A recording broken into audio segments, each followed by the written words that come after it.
Olá, querido ouvinte! Seja muito bem-vindo ao Minuto Escola Sabatina.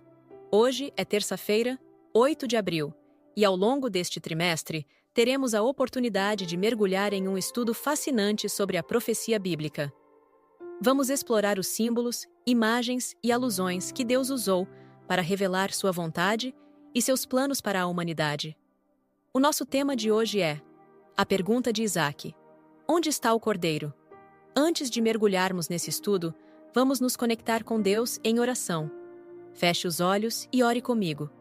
Querido Deus, nosso Pai que está nos céus, santificado seja o teu nome.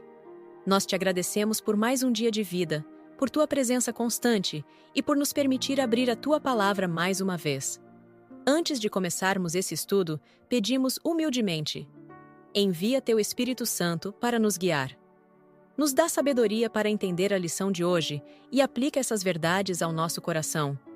Que tudo o que aprendermos aqui nos aproxime mais de ti e nos ajude a viver com mais fé, esperança e amor. Em nome de Jesus, o nosso Salvador e o Cordeiro de Deus, oramos. Amém.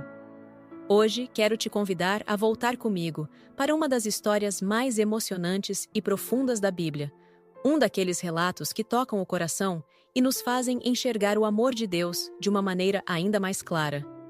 Você sabia que a primeira vez que a Bíblia fala sobre um cordeiro é na mesma história onde o amor aparece pela primeira vez? É isso mesmo. E isso não é coincidência. Lá em Gênesis 22, quando Deus pede a Abraão que ofereça seu filho Isaque em sacrifício, vemos esse momento marcante. É uma história cheia de tensão, fé, obediência e, acima de tudo, amor. É nesse cenário que surge o Sé, a palavra hebraica para cordeiro.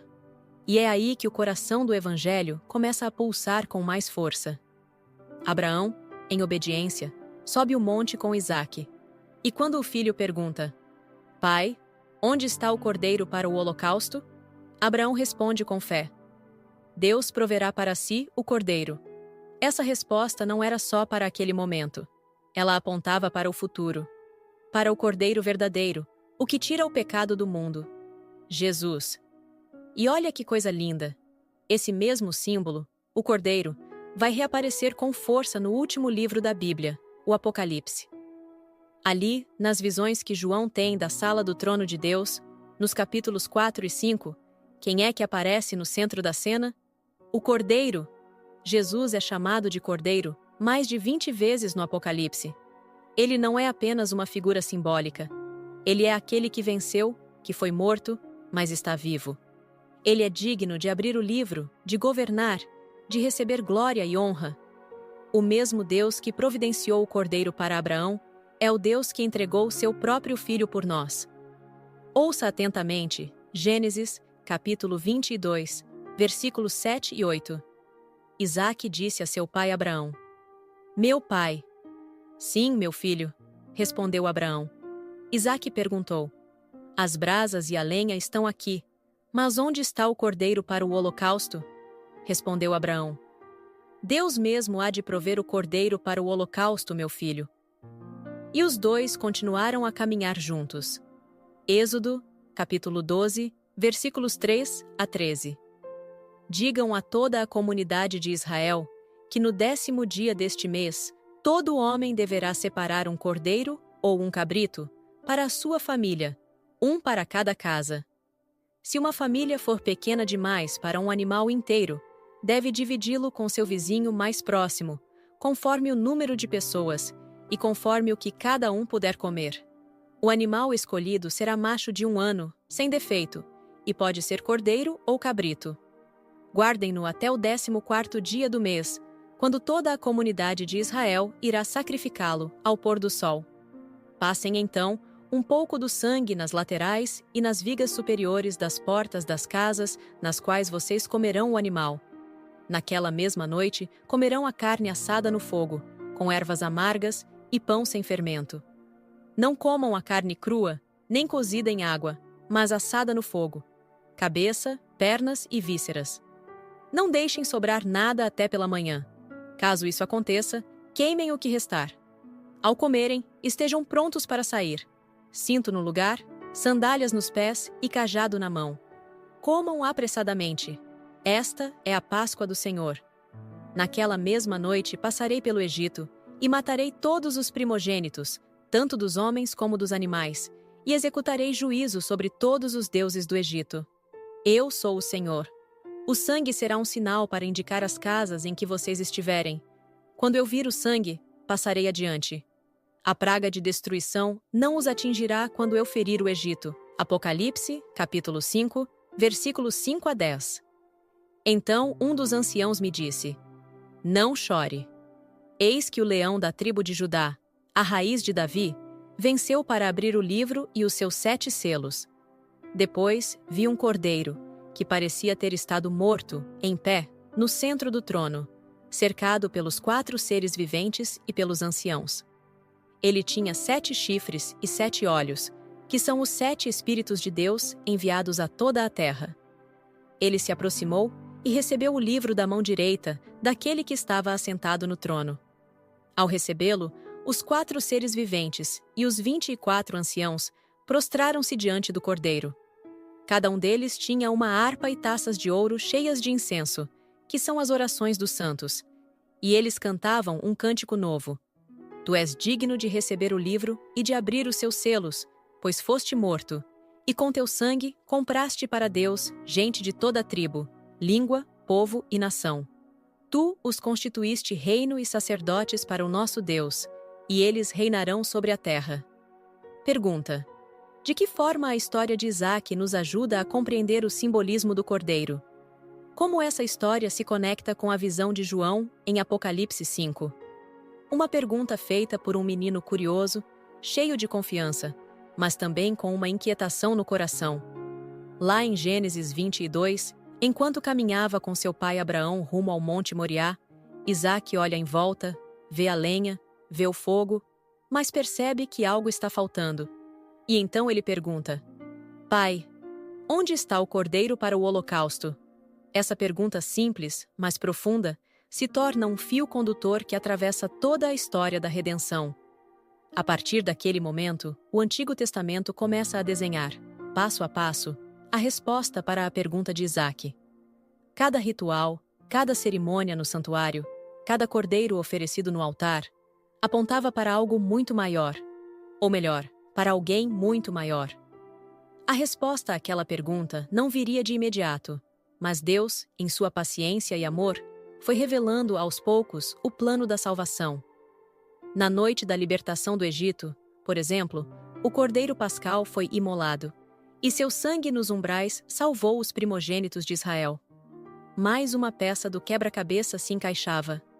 Mais tarde, vemos Davi adquirindo a eira de Araúna para oferecer sacrifícios a Deus.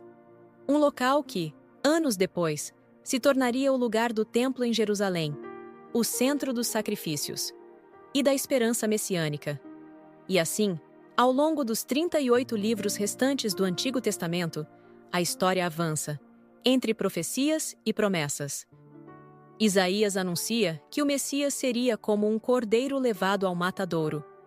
Miqueias revela o lugar do nascimento daquele que haveria de vir. Tudo se encaminhava para o momento em que, finalmente, a pergunta de Isaque teria sua resposta definitiva. E essa resposta chegou. Lá em João, capítulo 1, no verso 29, João Batista aponta para Jesus e diz, abre aspas, Eis o Cordeiro de Deus, que tira o pecado do mundo. Uma declaração que carrega um peso tremendo, especialmente se a gente se lembrar das palavras de Isaque, lá em Gênesis 22, quando subindo com seu pai Abraão o Monte Moriá, ele pergunta, abre aspas, Meu pai, onde está o cordeiro para o holocausto? É como se João estivesse, de certa forma, respondendo a essa pergunta feita séculos antes. Aquele momento em que pecadores estavam sendo batizados, reconhecendo suas falhas e buscando uma nova vida, é o cenário perfeito para essa resposta. Em meio à confissão e arrependimento, aparece Jesus, o verdadeiro Cordeiro de Deus. E os céus confirmam, Este é o meu Filho amado, em quem me agrado. Mateus, capítulo 3, verso 17. Se voltarmos a Gênesis 22, veremos que, naquele instante crítico em que Abraão estava prestes a sacrificar seu filho, uma voz também veio do céu, a voz do anjo do Senhor. E essa voz trouxe uma solução. Um cordeiro seria o substituto de Isaque. Um animal seria entregue em lugar do filho de Abraão. Agora, ligue os pontos comigo. Lá no passado, Deus proveu um cordeiro. E ali, no Jordão, Deus revela o verdadeiro cordeiro. Jesus, que vem ao mundo como nosso substituto. É Ele quem toma o nosso lugar. É por meio dele que encontramos perdão, restauração e vida nova. Essa conexão entre as histórias nos ajuda a entender melhor aquela outra cena registrada por João no Apocalipse, quando ele vê o cordeiro como que morto, mas de pé, diante do trono de Deus. Jesus, o cordeiro, venceu. E essa vitória é nossa também. Querido ouvinte, quando olhamos para o cordeiro na Bíblia, vemos muito mais do que um símbolo. Vemos amor. Amor puro, sacrificial, transformador. Desde Gênesis até o Apocalipse, o plano da salvação vai sendo revelado, passo a passo, sempre nos lembrando que Deus proveu e ainda provê tudo o que precisamos para sermos salvos. Que hoje, ao lembrar do Cordeiro, seu coração se encha de gratidão. Que você se lembre de que o amor que começou naquela montanha com Abraão foi plenamente revelado no Calvário e continua ecoando na eternidade. Jesus é o Cordeiro que foi prometido, providenciado e revelado. Ele é a resposta divina para o nosso pecado, para a nossa culpa, para a nossa dor. Ele é o nosso substituto, e porque ele morreu, nós podemos viver. Que essa verdade aqueça o seu coração hoje. Que ao lembrar do Cordeiro de Deus, você se lembre do amor que te alcança, do perdão que te levanta e da esperança que te guia. Obrigado por nos acompanhar em mais um episódio do Minuto Escola Sabatina. No próximo encontro, vamos explorar o tema Lidando com a Morte. Reserve um momento especial para ouvir e refletir. Que Deus abençoe você grandemente. Até o próximo episódio. Maranata, o Senhor logo vem.